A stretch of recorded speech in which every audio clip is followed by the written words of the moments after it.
न सुखी न चावा दुखी न विरक्तो न संगवान न मुमुक्षुर्वा मुक्तो न किंचिन न अकिंचन। न सुखी न चावा दुखी न विरक्तो न संगवान न मुमुक्षुर्न वा मुक्तो न किंचिन न अकिंचिन। कल्याण प्राप्त पुरुष न सुखी होता है न दुखी होता है, न विरक्त होता है न आसक्त होता है, न मुमुक्ष होता है न मुक्त होता है, न किंचित होता है न अकिंचित होता है। वो सुखी इसलिए नहीं होता है क्योंकि उसे किसी उपलब्धि में हर्ष नहीं है। लौकिक उपलब्धि में हर्ष है ही नहीं तो सुखी होने की बातें नहीं। और उपलब्धि चली गई तो दुखी होने की बात नहीं, क्योंकि वो उपलब्धि की इच्छा ही नहीं है। जो लौकिक अनुभव है उससे वो ऊपर की बात है। आदमी को कुछ मिले तो हर्ष होता है और छूट जाए तो शोक होता है। ज्ञानी वह है कि लौकिक उपलब्धि में हर्षित न हो। जो उपलब्धि हुई ही चली जाएगी, रुकेगी नहीं। किसी का कुछ रुकता नहीं। सारी उपलब्धियों का आधार शरीर है और शरीर लुप्त हो जाता है, क्षण क्षण लुप्त होता है। सबका शरीर गलता है। ये बच्चों को लोग आशीर्वाद देते हैं, बेटा जवान हो जाओ, लेकिन जवान होकर के वही बूढ़े हो जाते हैं। संत लाहुत जी ने कहा है कि जब समृद्धि होती है तब चलने का समय आ जाता है। जब पेड़ मजबूत होता है तब काटने का समय आ जाता है। मनुष्य के जीवन में समृद्धि उत्तर अवस्था में होती है। कोई कमाता है तो धीरे धीरे संपन्न होता है, और जब उतार का समय आता है तब उसकी संपन्नता की स्थिति आती है, और फिर कुछ दिन में मरने का समय आ जाता है। तो ये सब संसार को जो निरंतर देखता है वो क्या हर्ष करेगा। देखता कौन नहीं, सब तो देखते हैं, लेकिन सब देख कहां पाते हैं। बूढ़े हैं और झगड़ा करते हैं। किस लिए झगड़ा करते हैं? दुनिया की चीजों को लेकर के तो झगड़ा है। बूढ़े हैं और झगड़ा करते हैं, कला करते हैं, बाताकुही करते हैं। कहां देखते हैं? देखने वाला शांत हो जाता है। जो शांत नहीं वो देख नहीं रहा है। बकबक क्यों? किस लिए? किस चीज के लिए? वो चीज रहेगी ही नहीं। इसलिए देखने वाला, जानने वाला, समझने वाला या ज्ञानी जो कहो वह है जिसके मन का कला खत्म हो गया है। बाकी चाहे जितना ज्ञानी हो, ये झगड़ा करने वाले ज्ञानी नहीं, दुखी होने वाले ज्ञानी नहीं। जो दुखी होता है ज्ञानी कैसा है? ऋषि कहते हैं न सुखी न सुखो न सुखी न चावा दुखी। ना वो सुखी होता है न दुखी होता है। सांसारिक उपलब्धियों के लिए उसके मन में कोई लालसा ही नहीं है। तो उसके आ जाने पर वो सुखी क्या होगा, और ना आए तो दुखी क्यों होगा, या आकर के चली जाए तो दुखी क्यों होगा? सम रहता है। यही जीवन की ऊंचाई है। समता में पहुंच जाना जीवन की ऊंचाई है। और ये विवेक, ज्ञान और अभ्यास से होने वाला है। जीवन में इस प्रवाह को कोई रोक नहीं सकता है कि मिले ना और बिछुड़े ना। मिलेगा और बिछुड़ेगा। चीज आएगी और जाएगी। अनुकूलता आएगी और जाएगी, प्रतिकूलता आएगी और जाएगी। इसको कोई रोक नहीं सकता है। बड़े बड़े के जीवन को देखो, कोई बच नहीं सकता है। तो मनुष्य वह है जो समता को प्राप्त हो जाए, न सुखी न दुखी, न विरक्तो न संगवान। संगवान का मतलब आसक्त, संग वाला, संग वाला आसक्ति वाला।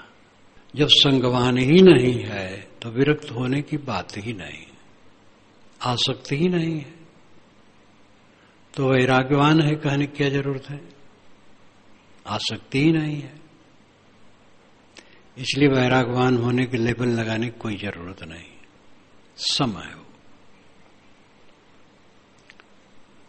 न मोक्ष न वो मुक्तो, वह मुमुक्ष नहीं है, मोक्ष की इच्छा वाला नहीं है, और न मुक्त है, क्योंकि बंधन ही नहीं है। उस ऊंचाई पर पहुंचा है, मुमुक्ष होना और मुक्ति पाना उसको नहीं है, वो तो सब समय मुक्त ही है। न किंचन न च अकिंचन, न उसके साथ कुछ है और न नहीं कुछ है, सब धो पोंछ करके साफ, निरांत, शांत। इस चीज को देख लो, आस पड़ोस में, घर में या पास पड़ोस में कोई मर गया हो तो कल्पना करो, उसका कुछ है, वो कुछ नहीं है, कुछ भी नहीं है, न कुछ है न कुछ नहीं है, सब समाप्त है। यद्यपि संसारी दशा है मर जाना, लेकिन उसका कुछ है। अब अस्थाना जी का कुछ है, प्रीतम नगर कॉलोनी में अस्थाना जी का कुछ नहीं। इस चीज को जो पहले समझता है और उसकी धारणा हो जाती, चरितार्थता, तो वो दशा आ जाती है। वो प्रपंच शून्य को देखता है, प्रपंच शून्य, कोई क्लेश नहीं। विक्षेपो न विक्षिप्त समाधो न समाधिमान, जाड्डे अपना जड़ो धन्य पंडिते पांडित्ये अपि न पंडित, विक्षेपे अपि न विक्षिप्त समाधो न समाधिमान, जाड्डे अपि न जड़ो धन्य पांडित्ये अपि न पंडित। वह विक्षिप्त दिखता हुआ विक्षिप्त नहीं है, जो राग रंग न करे, भीड़ भड़का पसंद न करे, एकांत शांत चाहे, मौन चाहे। लोग कहते पागल है, कोई आदमी है, राग रंग ही नहीं है। मुझे याद आई, मैं कलकत्ता में प्रेम यहां तो बहुत रहा हूं। पारक प्रकाश जब से शुरू हुआ तब से तो 2 महीना वर्ष में मैं वहीं रहता था, दिसंबर और जून। तो बिचले तल्ले में जो सड़क की तरफ कमरा है, एक तो कोन में है, वो प्रेम प्रकाश का रहता था, और उसके पूरब वाला जिसके सामने सड़क की तरफ बरामदा है, उसमें मैं रहता था। तो एक दिन आकर के हमारे सामने खड़े हुए, कहे साहब किसी दिन तो आप छज्जा पर खड़ा होकर थोड़ा सड़क पर देख लिया कीजिए। सड़क पर लोग आते हैं जाते हैं, गाड़ियां आती जाती हैं, जरा खड़ा होकर वहां भी देख लिया कीजिए। तो मैंने कहा क्या देख लूं? कहे बस आप तो मुड़ी गड़ाए बस यही कमरे में पड़े रहते हैं, जरा देखा कीजिए। एक दिन कहते हैं साहब आपकी रुचि क्या है, भोजन के लिए कुछ बताइए, कुछ और परिवर्तन। मैंने कहा मेरी कुछ रुचि ही नहीं है, जो मिलता हो बहुत है। तो मेरे ऊपर वो त्रास खाएं, कुछ तो देख लिया कीजिए। तो वो तो समझदार थे, वो विनोद में कहते थे और मुझे कुछ उत्सुक करते थे कि थोड़ा देखा कीजिए, लेकिन मेरी प्रवृत्ति ही नहीं रहे। जो नहीं जानते हैं वो तो कहते क्या जीवन बर्बाद कर दिए। जो हनुमान स्वामी को एक राजनेता देखे, हमारे कबीर पंथ के संत हनुमान स्वामी, फतुहा जिनका गुरस्थान, बीच की वेदांती विचार के थे, लाल कपड़ा पहनते थे, 100 के करीब शरीर छोड़े, बड़े अच्छे थे। उनका दर्शन मैं किया करता था। बुद्ध सागर भाई के आश्रम में थे, एक नेता मिलने गए, मिल करके वहां से जब हटे तो अपने लोगों में कहे कि जीवन इनका बेकार गया। सुने खट शास्त्री हैं, 6 शास्त्रों के आचार्य हैं। संस्कृत में तो उनका पूरे बीजक को संस्कृत श्लोकों में उन्होंने लिखा है और छपा है, अपने यहां भी उसकी जिल्द होगी। तो और फिर देखे गुरगुट्टी लगा के एक तरफ वो बैठे रहते थे चुपचाप। ऐसे लोगों को संसार में आकर के कुछ करना चाहिए, इनका जीवन बेकार गया। तो संबंधित व्यक्तियों ने मुझे बताया कि कुछ दिन के बाद जो राजनेता ऐसा कहे थे, वे राजनेता बिलबिला बिलबिला के मरे, क्योंकि दुनिया की हविस वाले थे। बिलबिला के मरने है, मरना तो सबको है, लेकिन बिलबिला के मरना और शांत मरना दोनों बड़ा फर्क है। हनुमान स्वामी को समझते थे निरर्थक गया इनका जीवन, और शांत पुरुष तो लोग समझते पागल है, राग रंग ही नहीं जीवन में। ऋषि कहते हैं वो विक्षिप्त दिखता है लेकिन विक्षिप्त नहीं है, बहुत समझदार है। उस अवस्था में वो पहुंचा है जहां कोई तकलीफ नहीं है। विक्षेपे अपि न विक्षिप्त समाधौ न समाधिमान। उस समाधि में है लेकिन समाधि वाला नहीं दिखता है। कुछ समय कपड़ा उड़ के बैठ जाओ, उसी को लोग समाधि कहते हैं, बाकी समय लोग समाधि नहीं कहते। ऋषि कहता है कि वो सब समय समाधि में है लेकिन समाधि में दिखता नहीं है। वो हंसता बोलता खाता पीता काम धंधा करता, झाड़ू लगाता, नाली साफ करता हुआ भी समाधि में है, क्योंकि उसकी आदि सम हो गई। आदि नाम मानसिक कष्ट, सम आदि, आदि व्याधि उपाधि 3 है। मन की पीड़ा आदि है, शरीर की पीड़ा व्याधि है, और बाहरी प्राणी पदार्थों से द्वंद्व उपाधि है। समाधि, जिसकी मानसिक पीड़ा शांत हो गई उसकी समाधि है। जिसके मन में पीड़ा है ही नहीं, संताप है ही नहीं, सब समय समाधि है, लेकिन समाधि में दिखता नहीं। हर समय समाधि में कहां ज्ञानी दिखता है। तो समाधो न समाधिमान, जाड्डे अपना जड़ो धन्य। वह मूर्ख है लेकिन मूर्ख नहीं है। मुक्त आत्मा पुरुष कितने हैं जो दुनिया के व्यवहार को नहीं जानते हैं। न मालूम कितना ज्ञान विज्ञान फैला है, उनको कुछ पता नहीं, लेकिन वो जड़ नहीं है। वो ऐसा ज्ञानी है जहां से सारे दुखों का अंत है। सारे जीवों की क्या पिपासा है? परम सुख, दुख का अंत। और जीवन भर हाथ पैर मारते मारते सब दुखी रहते हैं, क्योंकि दिशाएं उल्टी हैं। उस ज्ञानी की दिशा सीधी होती है, दुखहीन होता है। इसलिए वो मूर्ख होते हुए मूर्ख नहीं है। दुनियावी ज्ञानों से रहित होने पर भी वह अज्ञानी नहीं है।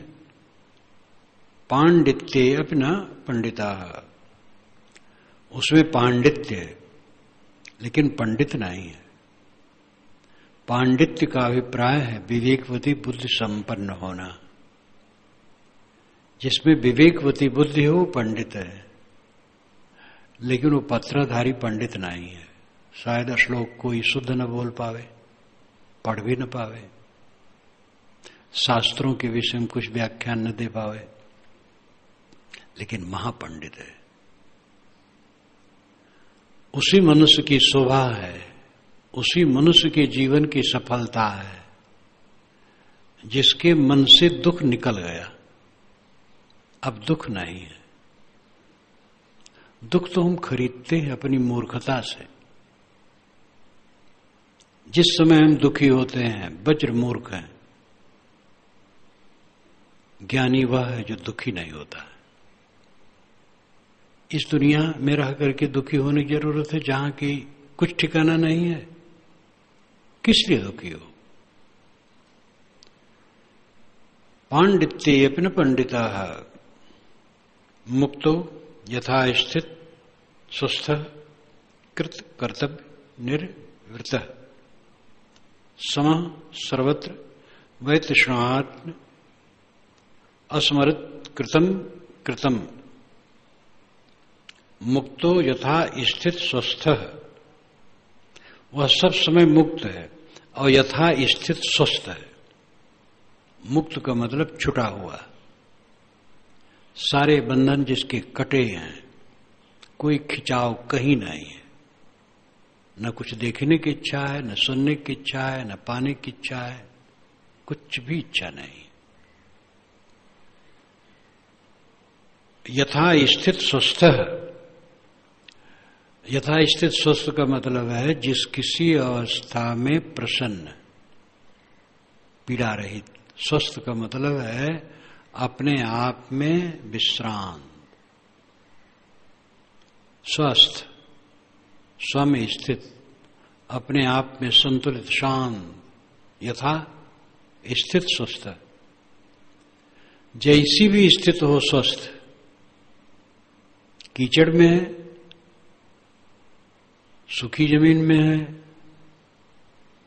गर्मी में है, ठंडी में है, वर्षा में है, वातानुकूलित कक्ष में है, पेड़ के नीचे है, सब समय उसका मन शांत है। निंदा हो रही है, गाली लोग दे रहे हैं, प्रशंसा कर रहे हैं, आरती उतार रहे हैं, दोनों में समय। यथा स्थित स्वस्थ, यथा स्थित, जो भी स्थित हो सब में स्वस्थ, सब में शांत। कृत कर्तव्य निर्वृत, कृत कर्तव्य, करने योग काम को कर लिया, निर्वृत हो गया। जो करना था उसने कर लिया है। करना क्या था? सुखी हो जाना, और सुखी है हर समय, दुखी नहीं है, संताप रहित है। इसलिए कृत कर्तव्य निर्वृत, कृत कर्तव्य से मुक्त हो गया। जो करना था वो कर चुका है। सब कुछ किया और मन का संताप न गया तो क्या किया? और मन का संताप मिट गया, मन की पीड़ा मिट गई, मन का खिंचाव मिट गया, तो अब क्या करना बाकी रहा?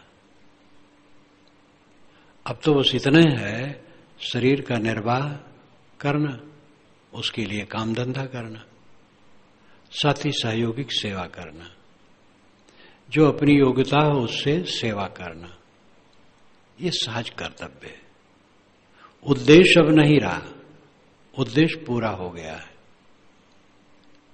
जो सामने एक उद्देश्य रख करके आदमी करता, वो अब कुछ भी नहीं रहा। उद्देश्यहीन हो गया। लाओत्से ने भी इसको कहा है। उसका उद्देश्य नहीं रहा, क्योंकि उद्देश्य पूरा हो गया है, दुख निवृत्त हो गया है, चित्त पीड़ा रहित हो गया है। अब सहज कर्म है, सात बरात में हैं, दूसरे की सेवा हो जाए, दूसरे से हमारी सेवा होती है, जो हमारी योग्यता है उससे हम कुछ करते रहें, बस इतने बार है। और कोई लक्ष्य नहीं रह गया, मंजिल को पा गया है। दुखहीन मन हर समय बना है कृत कर्तव्य निर्वृत। कृत कर्तव्य से निवृत्त है। कृत कर्तव्य से निवृत्त का अर्थ ये भी होता है कि जो कुछ किया है उसके लिए कोई उद्वेग नहीं है। कुछ किया है तो ये बताना कि मैं इतना किया हूं, उतना किया हूं, उतना किया हूं, मैं इतना योग्य हूं, ये उसकी कोई इच्छा नहीं। उसके अहंकार उद्वेग से रहित है, सहज कर्तव्य कर दिया, उसकी अहंता क्या। समः सर्वत्र वै तृष्णात्। समः सब समय सम है। सम का मतलब उद्वेग शून्य, शांत। सर्वत्र वै तृष्णा, सर्वत्र वै तृष्णात्, सब तरफ से तृष्णा से रहित है। कुछ तृष्णा नहीं, खाने की तृष्णा नहीं है, पहनने की तृष्णा नहीं, पाने की तृष्णा नहीं, देखने की तृष्णा नहीं है। सहज जीवन गुजर के लिए खा लिया, पी लिया, पहन लिया, सामने जो नजर पड़ती है वो देखना पड़ता ही है, नहीं कुछ अबला आशा नहीं, कोई तृष्णा नहीं है। समा सर्वत्र वै तृष्णात् न अस्मरत अकृतम कृतम।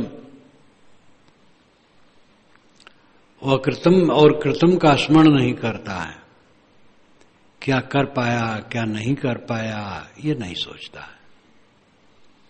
मैं इतना कर पाया इतना नहीं कर पाया ये द्वंद्व उसके मन में नहीं है। जो करना था कर लिया, अब सहज कर्तव्य है वो कर रहा है, जो हो गया हो गया। उसके लिए कोई पश्चाताप नहीं, कोई द्वंद्व नहीं, कोई दुख नहीं। मुक्त यथा स्थित स्वस्थ, मुक्त का लक्षण है, छुटे हुए का लक्षण है यथा स्थित में स्वस्थ हो। समता ही ज्ञान का फल है। राग द्वेष न करना, किससे अपने को जोड़ूं और किससे तोड़ूं, कौन अपना कौन पराया है, सब तो अपने हैं, कोई अपना नहीं है। इसलिए राग द्वेष न होना, सुख दुख में आंदोलित न होना, प्रिय प्रिय के प्रति ममता और वैर न होना, सभी स्थितियों में समान भाव रखना, ये ज्ञान का फल है। सम सब समय स्वस्थ चित्त, कृत कर्तव्य से निवृत्त और सब तरफ से तृष्णा से शून्य, ऐसा व्यक्ति न अस्मरति अकृतम कृतम, अकृत नहीं किया कृतम किया, ये कर पाया ये नहीं कर पाया। रजोगुणी मन कहता है इतना इतना मैंने इकट्ठा किया, अभी ये और इकट्ठा करना है, ये भोग भोगना है, उस विरोधी को रगड़ देना है, उसको नीचा दिखाना है और उसको इतना संपन्न बनाना है, अपने लड़के को इतना ऊंचा कर देना है। ये सब अज्ञानी आदमी सोचता है। लड़का है तो लड़के के लिए कर्तव्य है। वो समझता है कि मैं कुछ न करूं ये कमाए खाएगा, फिर भी मेरे पास है तो जो कर्तव्य कर दूंगा। वो तूदा नहीं बांधता है, या और भी बातों में वो तूदा नहीं बांधता है, ऐसा कर दूंगा ऐसा कर दूंगा, ऐसा मैंने किया और ऐसा नहीं कर पाया। ये सब द्वंद्व कुछ नहीं है। सम शांत तृष्णा शून्य, यह किया या नहीं कर पाया, इस द्वंद्व से मुक्त। इसलिए वो मानसिक ग्रंथियों से छुटा हुआ सब समय कृतार्थ होता है। इसी अवस्था में पहुंच करके परम शांति। न प्रीते वंदमानो निंदमानो न कुप्यति, नयोद विजति मरणे जीवने नावे नंदति। बंधमान ना पीते, बंधनी होकर के प्रेम नहीं। कोई हमारी वंदना करता है तो वंदना करने वाले से मोह करने की जरूरत नहीं। निंदवानो न कुप्यति, कोई निंदा करता है उस पर क्रोध करने की आवश्यकता नहीं। अपनी अपनी भावना लोग प्रकट करते हैं, हमारी भावना क्या है, साधना क्या है। उठते बैठते चलते फिरते सब समय मन को देखो, मन की स्थिति क्या है। किसी ने हमारे लिए कहा क्या है, किसी का दृष्टिकोण हमारे लिए क्या है, इसका कोई मूल्य नहीं है। हमारा मन क्या है। सारा संसार हमें भ्रष्ट समझता रहे, कोई नुकसान नहीं होगा। सारा संसार हमारी वंदना करता रहे कि बड़े कृतार्थ स्वरूप जीवन मुक्त है, और हम स्वयं ऐसा न हो, कोई मतलब नहीं। इसलिए लोग क्या कहते हैं, लोग हमारे लिए धारणा क्या रखते हैं, एक कौड़ी का भी इसका मूल्य नहीं है। जो हमारा मन है वही हमारा मूल्य है। इसलिए अपने मन को देखो, मन की स्थिति क्या है। जो सदैव अपने मन को देखता है वो मन से पार हो जाता है। बहुत सूक्ष्म विषय है, बहुत सरल विषय है। इससे सरल और क्या होगा। मन सदैव हमारे सामने है, बस उसी को देखते रहना है। यही सबसे बड़ी साधना है। एक युवक कल आया, पढ़ैया लिखैया, प्रीतम नगर कॉलोनी का। कहा महाराज साधना कैसे करें, किसका ध्यान करें। मैंने कहा भाई ये तो प्रश्न पुराना है। कस्मै देवा हविषा विधाम, ऋग्वेद में भी आता है। किस देवता की हम उपासना करें। मैंने कहा कि जिस देवता, गुरु या किसी की भी प्रति तुम्हारी श्रद्धा है उसका करो, लेकिन खास उपासना है अपने मन को देखो। मन क्या है, कैसे है। गुरु उपासना की एक सीमा है। गुरु की असली उपासना है जो वो कहते हैं उसको करना। जो तू चाहे मुझको छाड़ सकल की आस, मुझे ही ऐसा हुए रहो सब सुख तेरे पास। गुरु ऐसे कहते हैं। गुरु की आज्ञा का पालन ही गुरु की उपासना है, गुरु की सेवा है। और व्यवहार में तो सेवा सब सबकी करते ही है। आपस में एक दूसरे की सेवा करते हैं, तो गुरु की सेवा कोई क्यों न करेगा। असली सेवा तो है जो कहते हैं उसको करो। तो गुरु की उपासना की एक सीमा है। अपने मन को ठहराने के लिए कोई गुरु का चित्र मन में लेकर के ध्यान कर सकता है, लेकिन कब तक इसको करेगा। चंचल मन को स्थिर करने के लिए है बस। अंत में सारा ध्यान समाप्त करना ध्यान है, कुछ न सोचना ध्यान है। कुछ न सोचने की स्थिति में न पहुंचे तो साक्षी भाव से रहे। मन में जो कुछ है उसको देखे, परखे और त्यागे। यही असली ध्यान है। जो सदैव अपने मन को देखता है वह किसी की प्रशंसा में मुग्ध नहीं होता है, और किसी द्वारा अगर निंदा की गई है, निंदा की जाती है, तो उसमें क्षोभ नहीं करता है। सब अपना अपना बाजा बजाते हैं, सबके अपने बाजे हैं। बजाने दो जिनको, बाजन दे बाजन तरी तो कल को कोई मत छेर, तुझे पिरानी क्या परी तू अपनी आपने बेर। अयोध्या में उस समय सरजू में पुल नहीं था, स्टीमर चलता था वर्षा में। हम लोग कार्तिक में जा रहे थे, 2-4, शायद गुरुजी पहले पहुंच गए थे। ट्रेन से लकड़मंडी पहुंचे, वहां रात भर रहना हुआ। बड़ी एकादशी पड़ती थी उसी दिन, दूसरे दिन। अब बड़ी एकादशी को तो वैष्णव लोग सब के सब व्रत रहते हैं, गृहस्थ लोग भी काफी रहते हैं। हम लोगों का स्टीमर मिलने वाला था देर में, नहाए धोए और लिट्टी चोखा लगाए। वैष्णव का एक आश्रम, उसी से बर्तन मांग लाए और बर्तन तो दे दिए, लेकिन कुपित थे हम लोगों पर। वे कितना पाप करते हैं, बड़की एकादशी में ये लोग खा रहे हैं अन्न, तो हम लोग तो खाए पिए। एक पंडित जी आगे गोरखपुर की तरफ के, वो पारक सिद्धांत जानते थे, वो संस्कृत के विद्वान थे। श्री सुखसागर साहब से उनका संपर्क था, देखते ही खुश हो गए। हम लोग पास बैठ गए, बातचीत होने लगी, मगन हो गए।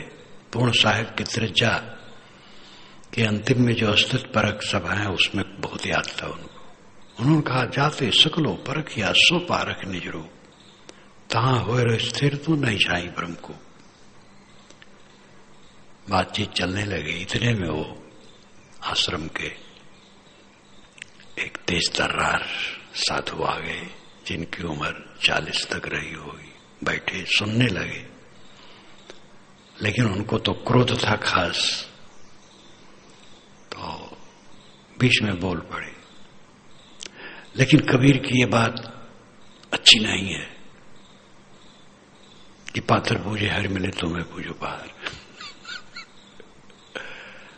तो मैंने कहा, इसमें आप क्यों छुपते हैं, ये हमारे बीजक में है भी नहीं। लेकिन वो तंद्राते रहे। तो पंडित जी ने कहा, बाजन दे बाजन तरी। इतने भर गए तो मैं चुप हो गया। उन्होंने इशारा कर दिया, फिर वो चले गए। तो पंडित जी ने कहा, इन लोगों के अंदर में धुआं है, आग नहीं है, क्या कीजिएगा इनको। फिर स्टीमर में साथ साथ बैठे गए। इतने में 2-3 वैष्णव नवयुवक संत उसमें बैठ गए थे, वो भी हम लोगों के पास आके बैठ गए। पंडित जी से हमारा परिचय पूछे। पंडित जी अयोध्या जाते आते थे, पीछे तो मैं देखा था 10 वर्ष के बाद वे वैष्णव साधु हो गए थे, अयोध्या में मिले थे।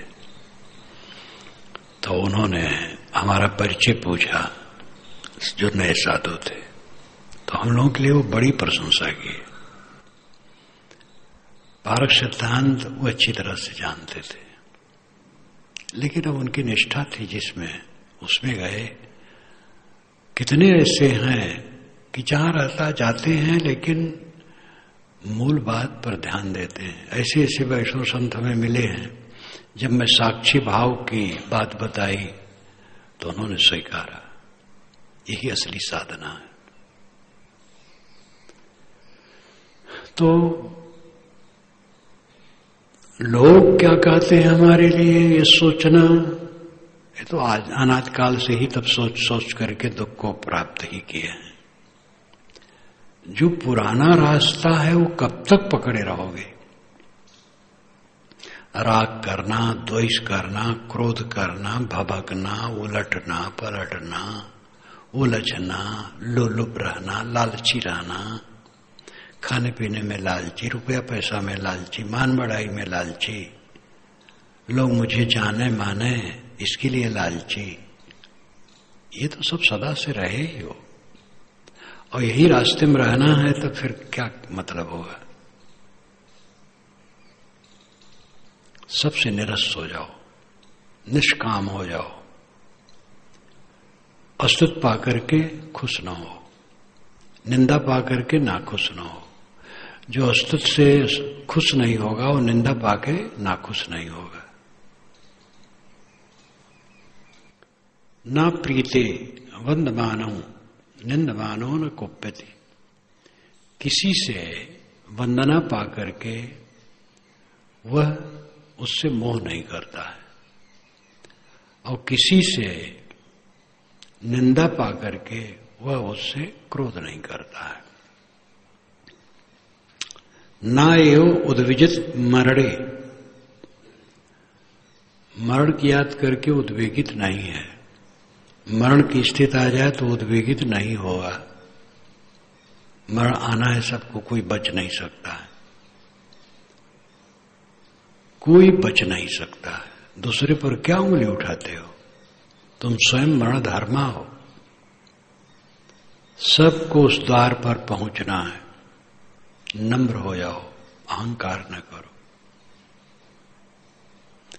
एक महंत ने कहा कि जो मेरी निंदा करते वो मर जाते हैं। होता ही है, हमारी निंदा करने वाले कितने मर गए, लेकिन मैंने कभी नहीं सोचा कि मेरी निंदा करते थे इसलिए मर गए। मेरा शरीर ही मरा हुआ है,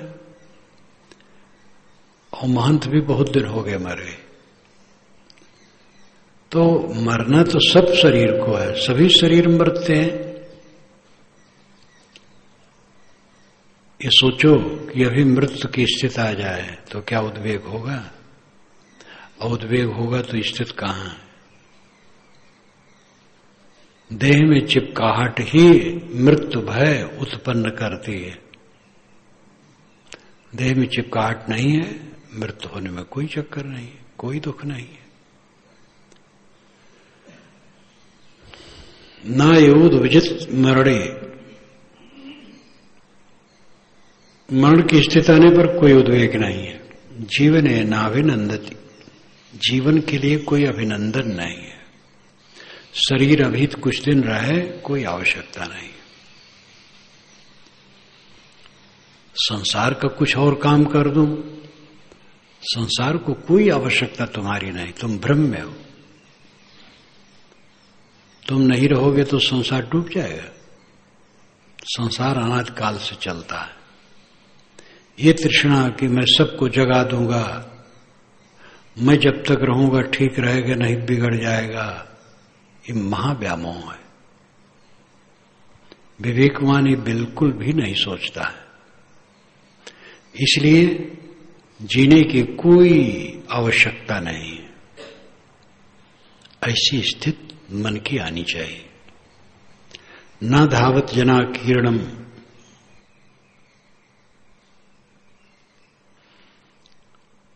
नारायण मुक्षांदधि यथा तथा यत्र तत्र सम एवावत तिष्ठते। शांत धी उपशांत धी, उप कई जगह लगता है, उपशाम पूरी शांति। उपशांत धी, जिसकी बुद्धि पूर्ण शांत है। न धावत जनाकीर्णम, जन आकीर्णम, आकीर्णम फैला हुआ विस्तृत, जन से विस्तृत मनुष्यों की भीड़ भड़का, मनुष्यों का भीड़ भड़का।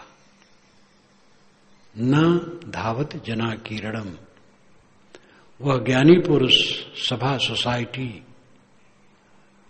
जन समूह के लिए चेष्टा नहीं करता है कि वहां जाऊं। न अरण्यम उपशांति, न अरण्यम जंगल जाना चाहता कि जंगल में जाऊंगा तो वहां शांति मिल जाएगी। यथा तथा यत्र तत्र, यथा तथा जैसे तैसे, यत्र तत्र जहां कहीं, सम एवावत तिष्ठते, सब जगह शांत होकर के स्थित रहता है।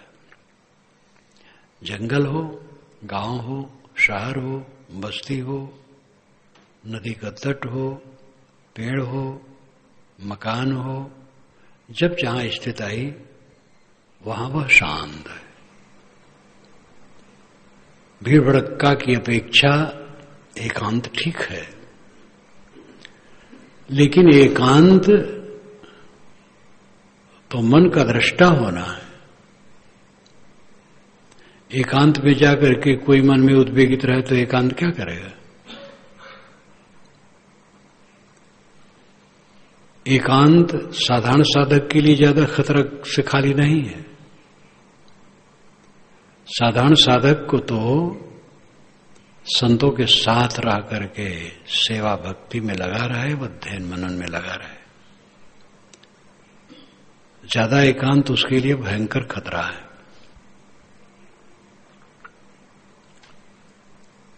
इसलिए बोधवान ये अध्याय 100 श्लोकों का है, सबसे बड़ा अध्याय है और पूरा का पूरा अमृत है।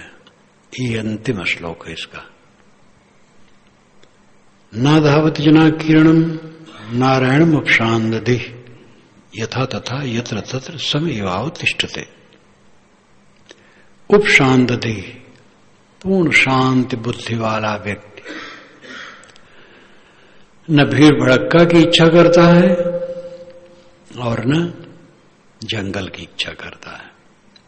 मैंने उस दिन कहा था, तथागत ने जब एक भिक्षु ने बताया कि ये अमुक भिक्षु ये किसी से नहीं बोलता है और थोड़ा अलग रहना चाहता है और इस ढंग से रहता है, तो उन्होंने उसे बुलाया, कहा एकांत का अर्थ है मन को देखना।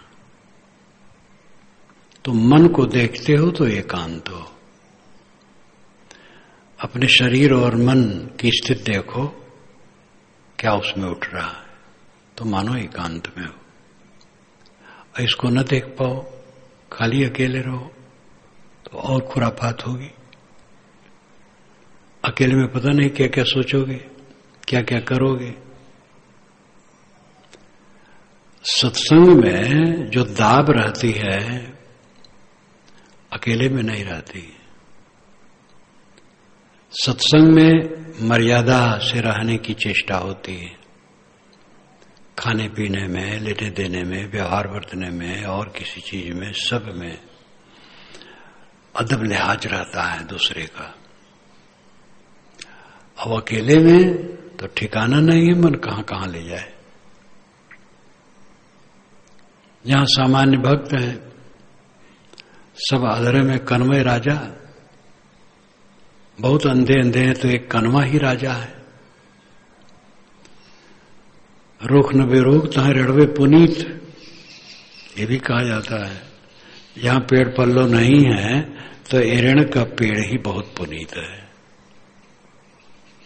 तो अकेले भक्तों में घूम रहे हैं, स्वयं चक्रवर्ती सम्राट सदगुरु हैं, चाहे जैसे रहें, पतन के सिवा और कुछ नहीं।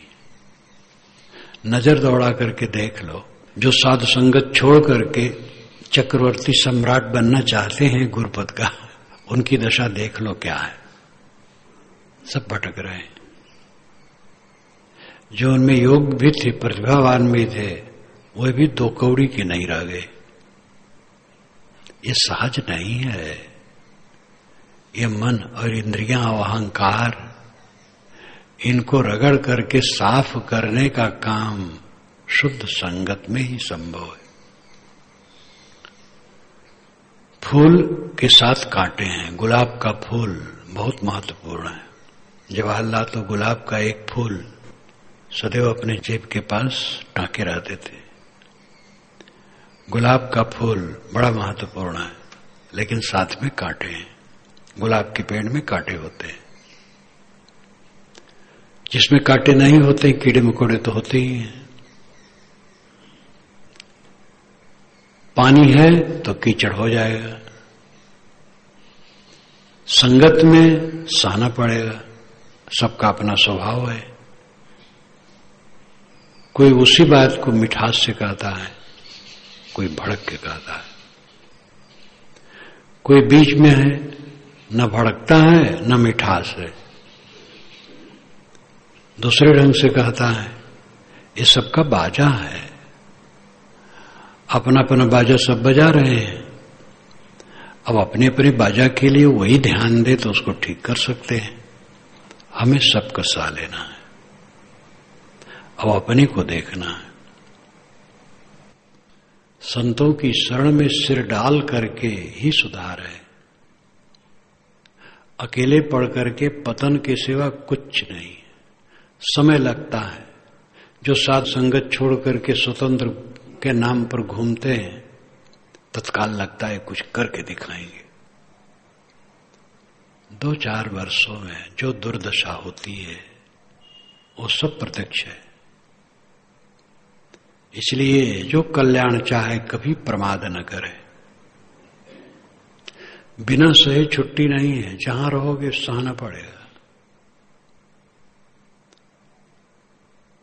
इसलिए शुद्ध संग में जो सहना होता है उसका फल अमृत है। सांप हमारा फनफनाता है, एकदम फनफना करके स्वतंत्र होने की इच्छा करता है, और स्वतंत्र होने की इच्छा ही उनका पतन है। परतंत्रता में स्वतंत्रता है, स्वतंत्रता में परतंत्रता है। जो साथ में सब हैं, जिनके द्वारा हमारा सब कुछ ठीक ठाक चल रहा है, उनका गुस्सा भी थोड़ा सह लें, कभी उनकी ऊंच नीच बात भी सह लें। और ये भाव सबको रखना चाहिए। इसलिए ऋषि कहता है कि वो विवेकवान सभा सोसाइटी की इच्छा नहीं करता है कि सभा में बुलाया जाऊं, सोसाइटी में बुलाया जाऊं, भीड़ भड़क्का मिले, ये सब कुछ इच्छा नहीं करता है। और न जंगल की तरफ ही दौड़ने की इच्छा करता है, जंगल में जाऊंगा तो शांति मिल जाएगी। सम रहता है। कथन बड़ा सुंदर है। श्लोक का जो स्वरूप है बड़ा सुंदर है। न धावत जना किरणम नारायणम उपशांति यथा तथा यत्र तत्र सम एवावतिष्ठते। न तो जन आकीर्ण में दौड़ता है और न जंगल में, यथा तथा जैसे तैसे, यत्र तत्र जहां कहीं भी, सम एव अवतिष्ठते समता ही में रह करके शांत रहता है। सा लिया।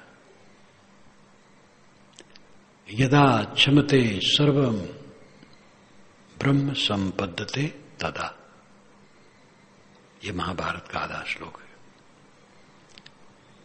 यदा क्षमते सर्वम, जब सब का सह लेता, सब कुछ सह लेता है,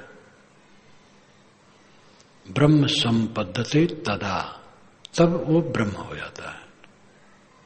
ब्रह्मत्व का संपादन हो जाता है, वो ब्रह्म हो जाता है। सीधा अर्थ है ब्रह्म हो जाता है। ब्रह्म हो जाता है, महान हो जाता है। जब सब कुछ सह लेता है तब उद्वेग उसको नहीं रहता है।